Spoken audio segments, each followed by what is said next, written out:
ರಾಜ್ಯದಲ್ಲಿ ನವೆಂಬರ್ 14ರವರೆಗೆ ಯಾವುದೇ ರಾಜಕೀಯ ಬದಲಾವಣೆಯಾಗಲ್ಲ. ಸಿದ್ದರಾಮಯ್ಯ ಅವರೇ ಮುಖ್ಯಮಂತ್ರಿಯಾಗಿ ಮುಂದುವರಿಯಬೇಕು ಎಂಬುದು ನಮ್ಮ ಆಶಯ. ರಾಹುಲ್ ಗಾಂಧಿ ಅವರು ಪ್ರಧಾನಿಯಾಗಬೇಕು ಎಂಬ ಆಶಯವು ನನ್ನನ್ನ ಸೇರಿ ಹಲವು ನಾಯಕರಲ್ಲಿದೆ ಎಂದು ಮಾಜಿ ಸಚಿವ ಶಾಸಕ ಕೆಎನ್ ರಾಜಣ್ಣ ಹೇಳಿದ್ದಾರೆ.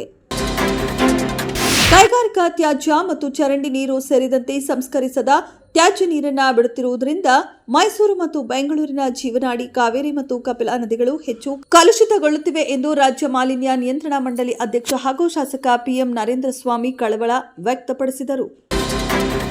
ವಿಧಾನ ಪರಿಷತ್ನ 4 ಸ್ಥಾನಗಳ ಚುನಾವಣೆಗೆ ರಾಜ್ಯ ಬಿಜೆಪಿ ಸಿದ್ಧತೆ ಆರಂಭಿಸಿದೆ. ಎಲೆಕ್ಷನ್ ಸಂಬಂಧ ಸಂಚಾಲಕರು ಸಹ ಸಂಚಾಲಕರನ್ನ ನೇಮಿಸಿ ಆದೇಶಿಸಲಾಗಿದೆ. ಈಶಾನ್ಯ ಶಿಕ್ಷಕರ ಕ್ಷೇತ್ರ ಸಂಚಾಲಕರಾಗಿ ಅಮರನಾಥ್ ಪಾಟೀಲ್ ಸಹ ಸಂಚಾಲಕರಾಗಿ ನವೀನ್ ಗುಳಗನವರ್ ನೇಮಕಗೊಂಡಿದ್ದಾರೆ.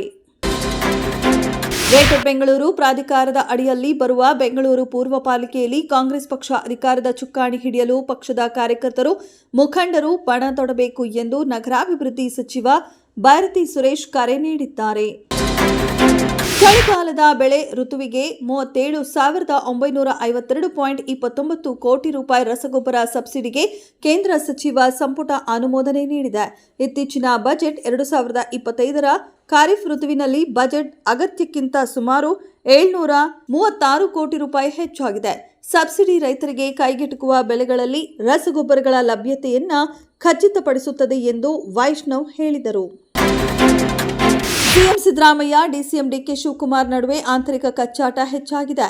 2.5 ವರ್ಷ ಅಧಿಕಾರ ಹಂಚಿಕೆಗೆ ಸಿದ್ದರಾಮಯ್ಯ ಒಪ್ಪಿಗೆ ಕೊಟ್ಟೇ ಬಂದಿದ್ದಾರೆ ಎಂದು ಮಾಜಿ ಸಿಎಂ ಹಾಗೂ ಹಾಲಿ ಸಂಸದ ಜಗದೀಶ್ ಶೆಟ್ಟರ್ ಹೇಳಿದರು. ಸಿದ್ದರಾಮಯ್ಯ ತಂತ್ರ ಪ್ರತಿತಂತ್ರದ ನಡುವೆ ಆಡಳಿತ ಹಾಳಾಗಿದೆ ಎಂದು ಕಿಡಿಕಾರಿದರು. ರಾಷ್ಟ್ರೀಯ ಸ್ವಯಂ ಸೇವಕ ಸಂಘದ ಶತಮಾನೋತ್ಸವ ಆಚರಣೆ ಪ್ರಯುಕ್ತ ದೇಶಾದ್ಯಂತ 1 ಲಕ್ಷ ಹಿಂದೂ ಸಮ್ಮೇಳನ ಆಯೋಜಿಸಲಾಗುವುದು ಎಂದು ಸಂಘದ ಅಖಿಲ ಭಾರತ ಪ್ರಚಾರ ಪ್ರಮುಖ್ ಸುನಿಲ್ ಅಂಬೇಕರ್ ತಿಳಿಸಿದರು. ಗಡಿಯುದ್ದಕ್ಕೂ ಭಯೋತ್ಪಾದಕ ಚಟುವಟಿಕೆಗಳನ್ನು ನಿಗ್ರಹಿಸುವುದು, ಶಾಂತಿ ಮರುಸ್ಥಾಪನೆ, ದ್ವಿಪಕ್ಷೀಯ ಸಹಕಾರ ಸೇರಿದಂತೆ ಹಲವು ವಿಷಯಗಳ ಕುರಿತು ಅಫ್ಘಾನಿಸ್ತಾನ ಮತ್ತು ಪಾಕಿಸ್ತಾನ ರಾಷ್ಟ್ರಗಳು ಟರ್ಕಿ ಮಧ್ಯಸ್ಥಿಕೆಯಲ್ಲಿ ನವೆಂಬರ್ 1ರಿಂದ 3 ದಿನ ಮಾತುಕತೆ ನಡೆಸಲಿದೆ.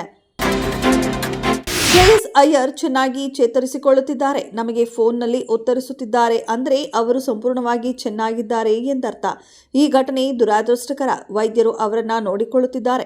ಮುಂದಿನ ಕೆಲವು ದಿನಗಳ ತನಕ ಅವರನ್ನ ನೋಡಿಕೊಳ್ಳಲಾಗುತ್ತದೆ. ಆದರೆ ಅವರ ಬಗ್ಗೆ ಚಿಂತಿಸಬೇಕಾಗಿಲ್ಲ ಎಂದು ಸೂರ್ಯಕುಮಾರ್ ಹೇಳಿದ್ದಾರೆ.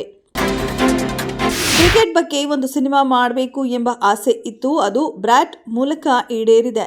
ಕ್ರಿಕೆಟ್ನ ಇನ್ನೊಂದು ಮುಖ ಬೆಟ್ಟಿಂಗ್ ಬಗ್ಗೆ ಈ ಚಿತ್ರದಲ್ಲಿ ತೋರಿಸಿದ್ದೇವೆ.